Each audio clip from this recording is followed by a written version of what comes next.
Okay, I'm going to give you something that just to get you to think about. Who can tell me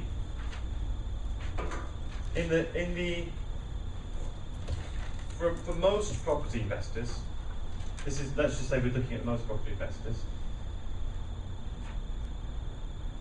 If they've done some marketing, let's say they've done a leaflet, or they've spoken to some estate agents, they'll do a leaflet. This is how the average property investor works.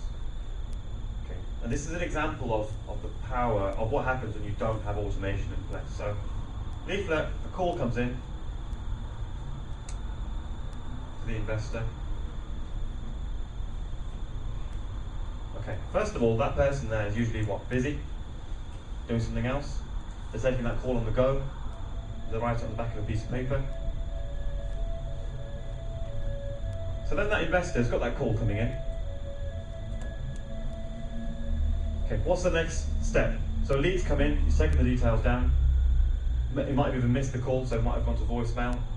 But let's say somehow there's been some inefficiencies there. He's managed to get the lead in place. What's the next step? Qualifying. Good. So he might do that what on the computer? So he's got to wait until he gets back from work or back to the thing. So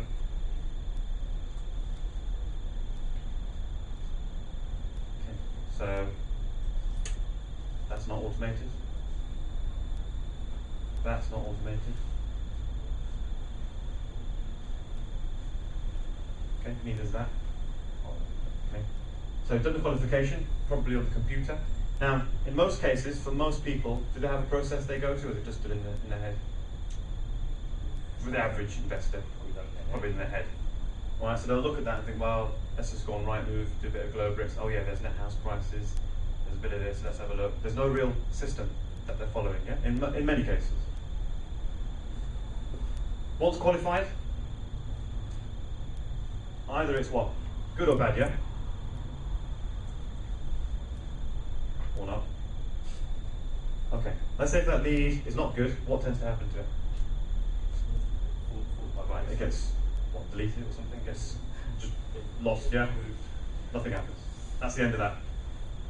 Okay, if it's good, then what happens? Further back? Okay, and now, in most cases, are these investors who are doing the phoning back, are they good negotiators? Always. No. Most cases they're not. So that's not very well put together, is it, that bit there? Phone seller, what they're going to do? Try and make an offer?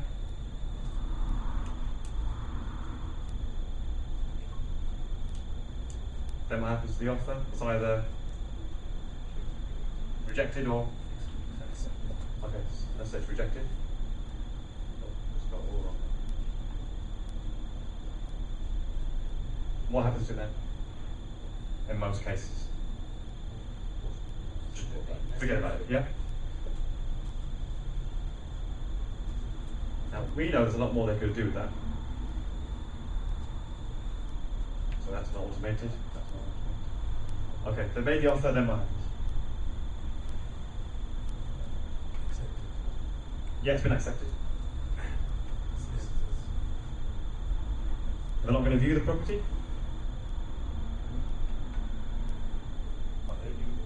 You guys haven't viewed it yet, yeah? Yeah. Okay. So they've got to go and view the property? Yeah. We're assuming they've made an offer on the phone, let's say a preliminary sort of an offer.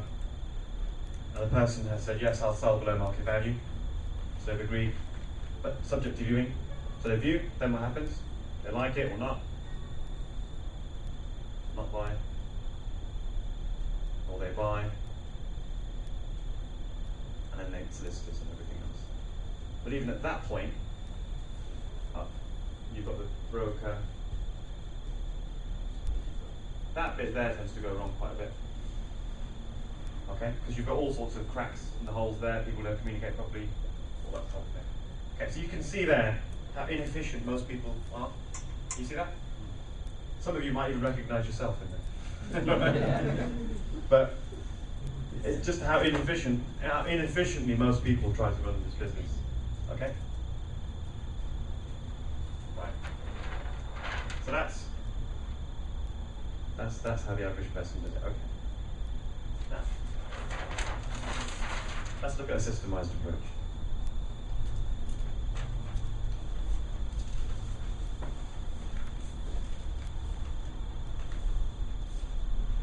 This time, lead comes in through internet, leaflet, wherever.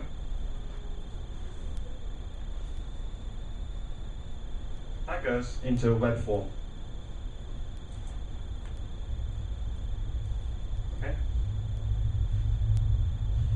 So if somebody's seen your leaflet and they've phoned, they'll phone what? The call center, who puts it into the web form. So that's what they would do for you. They've been instructed to log into your web form and type it straight into your web form if somebody calls, yeah? So you eliminated all this stuff that happened before with the investor on the mobile and driving and then misses the thing, writes on a piece of paper, forgets all about it. So it's gone straight into web form. Is that automated? Completely yes. How do you know? Is this when they call up, or is this on your? Both. Right, okay. If they call up, they'll call a call center 24 hours a day, and the call center will take their information and put it straight into your web form. Or they can put it themselves into your web form if they're coming from the internet. Okay. I'm not going to go into the tools that are working here, because that's not important yet. We'll come into that. But what can happen at this point, when this comes into your web form, and we'll go into CRMs and stuff a bit later on. As soon as it's gone into your web form, it becomes a lead.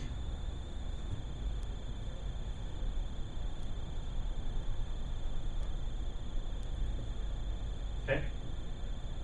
Now that lead now needs qualifying.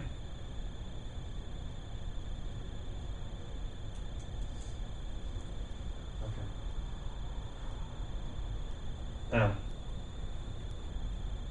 is there a law saying that you have to qualify all your leads? No. Could somebody sitting in the Philippines qualify your leads? If no, qualifying. Research. Why not? They'd have to log into Rightmove, they'd log into Globrix, they've got net house prices, they do a Google Street View for you, they go on Google Maps, check everything there, they check whatever else you need checking, okay? So you can have what's called a VA, a virtual assistant. Who can tell me, as a rough guess, what it would cost to hire someone full-time in the Philippines to work for you as a VA, as a virtual assistant? About 100 quid a month, 200 quid. About 160 quid a month. And again, we're going to show you how to find them and all that sort of stuff a bit later on, but again, we'll come to that. So it's been qualified by your VA. Okay, now here's the interesting bit. When the web form generates the lead, it goes into your CRM, which is your customer relationship management software, and it has a status. So that lead has a status, which is unqualified lead. That's the status at the moment, okay? So this person will get an automatic email from your system saying this unqualified lead has just come in, and this lead has just come in, its status is unqualified. As soon as they've qualified it, they would then change the status based on what the result was of that particular one. So they've qualified it. Now there's only two things that can happen here really. Either you want it or you don't. Yeah? So let's say you've got a no and you've got a yes. Now in the previous case, what happened when you said no to it? Forgot about it, got lost in the cracks, or something happened, right? This case, you don't want the lead. Okay, what can happen to it? You can do many things. You can sell it. What else can happen to it? You can package it up and sell it.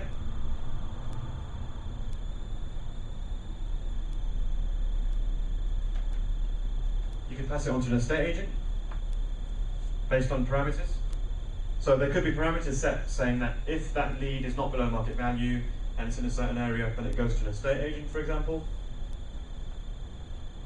and so on. You can have as many of these as you like. And for each of these choices, something would get triggered. So if it was a case of selling the lead, could that person then log into a bunch of forums and put the lead up for sale for you? Yeah, they could. That'll be automated. What if it needed packaging and selling? Could they then change the status to requires packaging and selling? They could, and we'll come on to that. So if we need packaging. And if it needs an estate agent,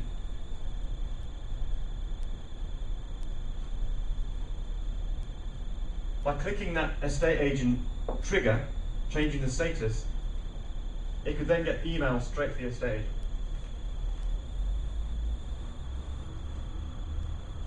Looking cool so far?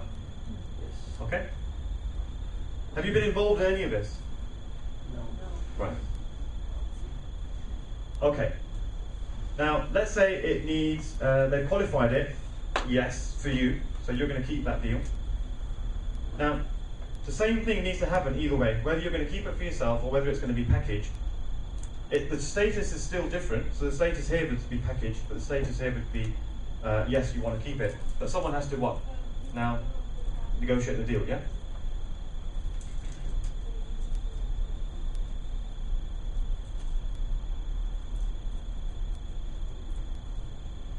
Does it have to be you negotiating that deal? Could it be that somebody else can negotiate that deal for you and you cut them in? So if it's a package deal, what we cut them in at 15%. And again, I'll give you an example of the last one I did on that basis. And if it's for you, they negotiate for you, you give them a percentage of, almost not a finder's fee, but say a few hundred quid, 500 quid, doing the negotiation. Okay? There are lots of people out there who do that for you. Okay, so it's been negotiated. Again, have you been involved up until this point? Not yet. Okay, so it's been negotiated. What will be the result? Either they say no, the person says no, I don't want to sell for that sort of figure. Or yes, I'm interested, subject to viewing. If it's a no, what do we know as property investors? Even if people say no, things can change. So they go into a separate system to do what? Right? So then they change, the status is changed again to been negotiated, they've said no to the offer, but it needs following up. Okay, what kind of follow-up could you have then? A ring back in a few weeks' time? Okay. And what would happen there is the system would automatically email the negotiator to ring them back in a few weeks' time. It'd automatically remind them to do the ring back, or you, or anybody else. What else could it do? Emails. Letters through the post.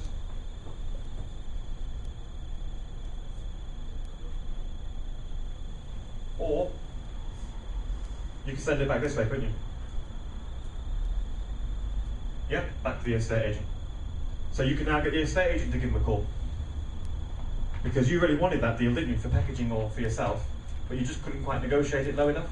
So they changed the trigger, now the estate agent gets an automatic email saying, here's a lead that's just come in, we've negotiated it, we've got this far, they've said no, can you phone them up and see if you could sell that property on?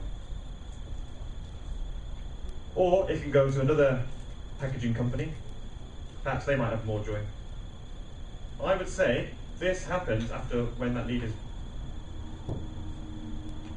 when you try it as best you can for yourself, and then you can send it to somebody else. Okay, so they've said yes. What happens next? Sales process and instructing solicitors and Viewing? I'll show you the viewing, yeah. Okay. Now, if it's a package deal,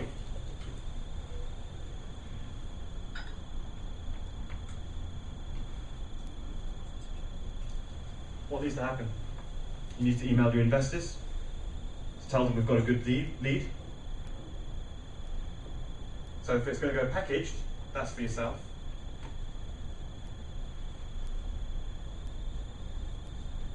If it's going to go packaged, you need to email investors. Do you need to press that button to send the email to your investors? Okay. What you wouldn't do, just as a word of caution, is you wouldn't give this person access to your investors for obvious reasons. Yeah, they don't access your database, but it can be set up so they can email that list, but they don't get to see who's on that list. Does that make sense? So I repeat that. This negotiator here, you don't want them logging into your back end of your database and emailing your investors through there, because then they can see and just download your whole database of investors if they wanted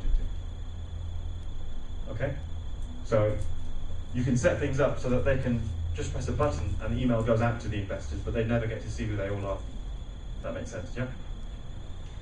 Email to the investors go out, the investors come back and say, yes, I would like to view. Who can organise all of that? The VA? Organise viewings? Not difficult, is it? Email the seller or call the seller. We need to arrange a viewing. They can call them over Skype, can't they? I work for this company, so you've got viewings. Then somebody wants to buy. Okay? Now at that point, you get the professional process involved, solicitors, brokers, okay? Now this is where it tends to all fall apart. But I'll explain to you exactly how that can be done, again, in a systemized way. Using the same tools, you can have triggers again.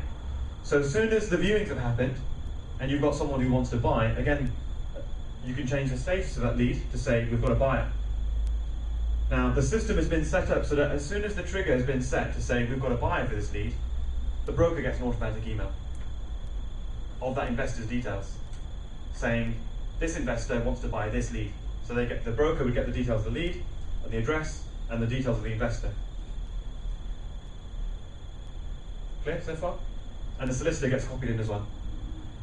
So they know who the investor is, what they're buying, so the solicitor can call him up. At this point, the solicitors and brokers can log in and change the status as they go and do their bits. So the broker can say, what? I've now had the valuation instructed, change the trigger. Okay? When that trigger is changed, an email could go to the client, the investor, to say, the valuation has been instructed. Does that make sense? The solicitor can change the trigger on the lead to say that the searches have been instructed. So the client is kept in the loop automatically. Now this is where most investors it all falls apart, because what happens at this point? The investors don't know what the hell's going on, do they? So the investors are calling you or the package company or the negotiator or someone, what's going on? What's happening what's happened to the searches? What's happened to the valuation? Has it been done yet? What happened to the valuation? What's going on? When you've got these systems in place, and I'll tell you about the software that you can use, it's very easy to use. You can have the solicitors and brokers logging into this and uploading whatever's going on. So if the searches have come back, rather than the investor chasing the solicitors, the investor can just log in. If they're not there, they haven't come back yet. So he knows what the status is. If they have come back, they've been uploaded.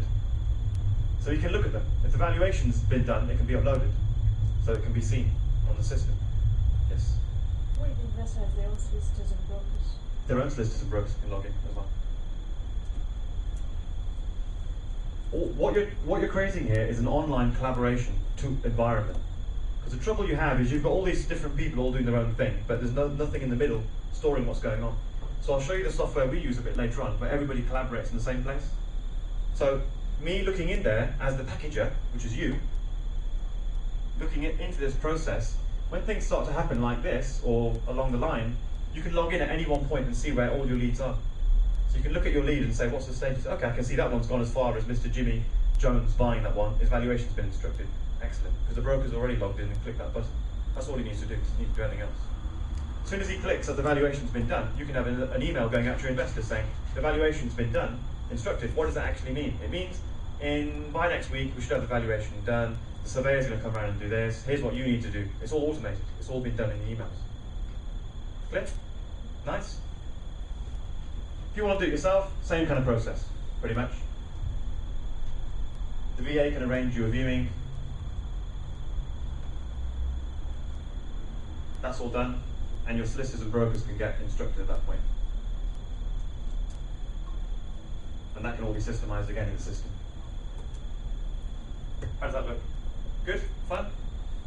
Can you see how it can change the way you do things? Now, if it looks complicated to you, believe me, it's not. It's just, like I said to you, it's front-end loaded. So you're going to spend about a month just setting things up. That's where the work is. Once it's in place, then things can run through the system. Is that a question? Yeah, it was, yeah. I was going to say, can you get someone to set this up? Yes, you can. Yeah. What's that? Yeah, I'll save you a lot of time. The software for this is, there's one called Salesforce.com, which I'm sure many of you will have heard of. There's something else called Basecamp HQ. And again, we'll come on to these, just in case you're interested, just what I mentioned. Do you use Salesforce? Here we do.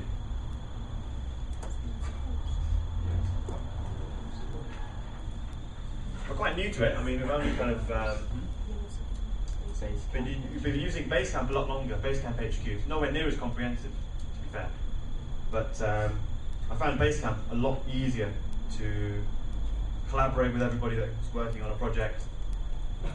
Salesforce is a lot more involved, and as Akhtar said, you're better off getting somebody else to just put it all together.